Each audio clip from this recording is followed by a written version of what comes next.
cara hidup orang benar. Cara hidup orang benar.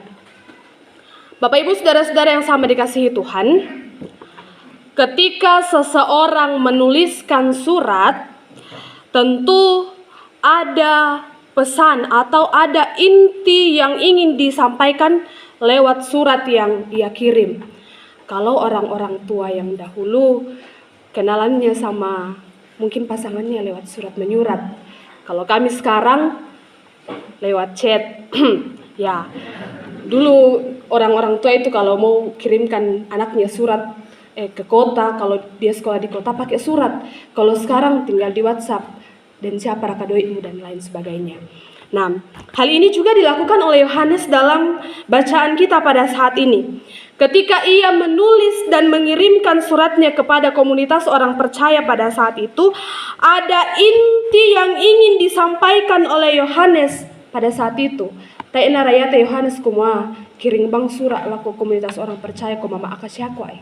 Tapi ada inti, ada sesuatu yang ingin disampaikan Yohanes kepada mereka pada saat itu, bahwa ia ingin agar orang percaya pada saat itu tekun dan setia pada iman serta meneladani sikap hidup orang-orang percaya pada saat itu. Dalam bacaan kita pada saat ini dalam surat Yohanes, kemudian Yohanes ini menuliskan atau menceritakan cara hidup 3 orang tokoh dalam bacaan kita. Yang pertama di ayat yang ke-5 hingga ayat yang ke-8, sikap hidup seorang Gaius. Gaius ini adalah, kalau kita lihat dalam bacaan kita, Gaius ini sangat dekat dengan Tuhan, dengan Yohanes. Kenapa Gaius ini sangat dekat dengan Yohanes? Itu tergambar dari cara Yohanes menyebutnya. Di situ dikatakan saudaraku yang kekasih. Ya. Itu menandakan bahwa Gaius ini ternyata adalah orang yang dekat dengan Yohanes, sehingga Yohanes menyebutnya saudaraku yang kekasih. Gaius dalam bacaan kita pada saat ini dianggap sangat baik di ayat yang ke-5 hingga ayat yang ke-6. Karena Gaius ini melakukan sesuatu yang seharusnya memang dilakukan oleh orang-orang percaya. Dia melakukan sesuatu kepada orang lain yang walaupun orang lain itu dalam bacaan kita dikatakan adalah orang asing. Orang asing dalam bacaan kita ini adalah orang-orang yang memberitakan Injil. Dan pada saat itu ketika kemudian ada orang yang menolaknya, ternyata Gaius tidak menolaknya. Ia memberikan tempat kepada orang-orang asing ini dan menerimanya dengan baik. Gaius ini selama hidupnya dia hidup dalam kebenaran. Jadi mungkin ketika orang asing itu lewat untuk memberitakan Injil, Gaius menerimanya dengan penuh sukacita.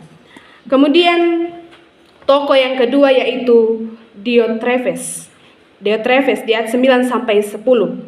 Diotrephes ini adalah orang yang memegang peranan penting dalam jemaat pada saat itu. Tetapi apa yang dilakukan oleh Diotrephes ini ternyata berbanding terbalik dengan Gaius atau bertolak belakang. Kalau Gaius menerima orang asing, sebaliknya Diotrephes ini menolak orang asing atau pemberita Injil ini. Dikatakan di ayatnya yang ke-9 bahwa ajaran di antara mereka mengalami hambatan. Ternyata hambatan yang terjadi itu bukan karena orang-orang pada saat itu, tetapi ternyata ada satu pribadi yang menghambat ajaran mereka, yaitu Diotrephes. Bisa dikatakan bahwa Diotrephes ini adalah seorang pribadi yang egois. Ya, egois itu mau menang sendiri. Diotrephes ini adalah seorang yang egois. Ia ingin menjadi terkemuka, ia menghambat penyebaran Injil, bahkan ia mengeluarkan kata-kata kasar bagi para pemberita Injil. Dalam bacaan kita dikatakan bahwa ia melontarkan kata-kata kasar. Nah, bukan hanya itu, bukan hanya menolak, bukan hanya melontarkan kata-kata kasar, tetapi ia menghalangi orang lain yang mau mendengarkan Injil. Bahkan dikatakan di ayat selanjutnya bahwa orang yang juga mendengarkan pemberitaan Injil pada saat itu dikucilkan dari jemaat. Tentu Bapak Ibu saudara-saudari, sikap seperti ini hendak menjadi perhatian kita bersama sebagai warga jemaat Tuhan. bahwa sebagai orang percaya hendaknya kita memberi perhatian bagi orang-orang yang memberitakan Injil. Seorang yang mengaku percaya tetapi tidak mampu menerima orang lain yang bahkan rekan kerja Allah, perlu dipertanyakan, kumua percaya Tuhan raka atau hanya sekedar mau dipandang sebagai yang berkuasa.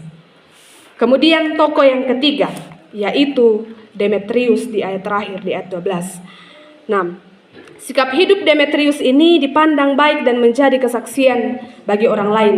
Demetrius ini tidak memiliki peranan dalam jemaat, atau Demetrius ini hanyalah anggota jemaat biasa. Tetapi mengapa ia dipandang baik? Karena ia memperlihatkan perilakunya yang baik yang dipandang oleh orang-orang di sekitarnya, termasuk juga Yohanes. Ia mengakui bahwa Demetrius ini adalah orang yang baik. Saudara-saudari yang sama dikasihi Tuhan, tema seragam hari ini, cara hidup yang benar. Kalau kita berbicara tentang hidup benar, apa yang ada dalam pikiran kita? Ada Bapak Ibu saudara-saudara yang ingin memberikan komentar? Kalau kita berbicara tentang cara hidup benar, kira-kira apa yang muncul dalam pikiran kita? Melakukan firman Tuhan. Ya. Cara hidup benar berarti perkataan, perbuatan, dan tindakan kita harus sejalan. Karena itu, lewat perenungan kita saat ini, ada beberapa poin yang akan menjadi pelajaran bagi kita. Yang pertama, sikap hidup orang percaya dilihat dari perilakunya yang baik. Jangan pernah mengatakan bahwa saya ini orang percaya, lalu ternyata dalam kenyataannya apa yang kita lakukan tidak sesuai dengan apa yang kita katakan. Jangan pernah mengatakan bahwa saya ini orang percaya, lalu ternyata kalau ada tetangga kita yang tidur di hari Minggu pagi, kita lewat diam-diam saja. Make bang Mia, dan lalu gereja. Jangan pernah mengatakan bahwa saya orang percaya, kalau ternyata ada ibadah PKB, ada ibadah PPR, ada ibadah rumah tangga, kita berada di kebun mak kali-kali sementara orang lain pergi beribadah dan kita tidak pernah merasa bersalah. Jangan ya dek ya. Kemudian, jangan katakan bahwa saya orang percaya, lalu ternyata A di Pokada, B di Palako. Karena itu mari betul-betul perhatikan sikap hidup kita sebagai orang percaya. Betulkah kita mengatakan bahwa saya orang percaya dan tindakan kita benar? Betulkah saya mengatakan bahwa saya orang percaya dan tindakan saya menjadi berkat bagi orang lain?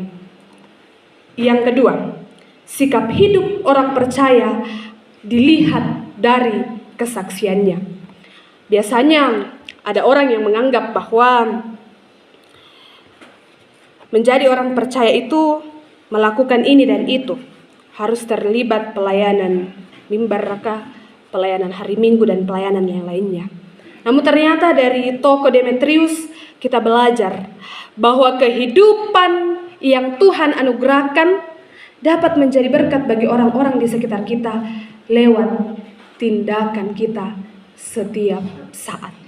Karena itu, tak ialah Pokadabang kumua saya orang percaya, tapi juga harus ditunjukkan lewat tindakan kita setiap saat. Jangan jadi ada itu peribahasa tong kosong nyaring bunyinya. Jangan di Pokadabang kuma saya orang percaya, lalu ternyata tindakannya nol. Karena itu saudara-saudari, mari betul-betul melihat diri kita. Sudahkah perkataan dan tindakan kita sejalan sebagai orang-orang yang berkenan bagi Tuhan? Dan pada tanggal 12 Oktober kemarin, kira-kira kita di GTM memperingati hari apa?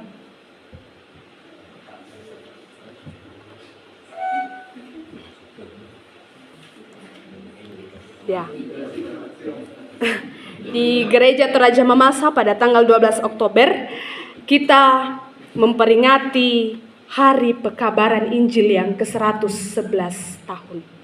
Karena itu, lewat hari itu, lewat momen di 111 tahun Injil masuk di Mamasa, termasuk juga di Malimbong, mari berefleksi kembali sejauh mana kehidupan kita, sejauh mana kita melakukan kehendak Tuhan, Injil Tuhan yang kita dengarkan. Apakah cara kehidupan kita sesuai dengan yang Tuhan mau, ataukah dibalik-balik titik. Karena itu Bapak Ibu Saudara-saudari, mari terus belajar untuk melakukan hal yang baik, yang sesuai dengan kehendak Tuhan lewat perkataan kita, lewat perilaku kita, dan lewat kesaksian hidup kita setiap saat. Ada amin? Amin firman Tuhan.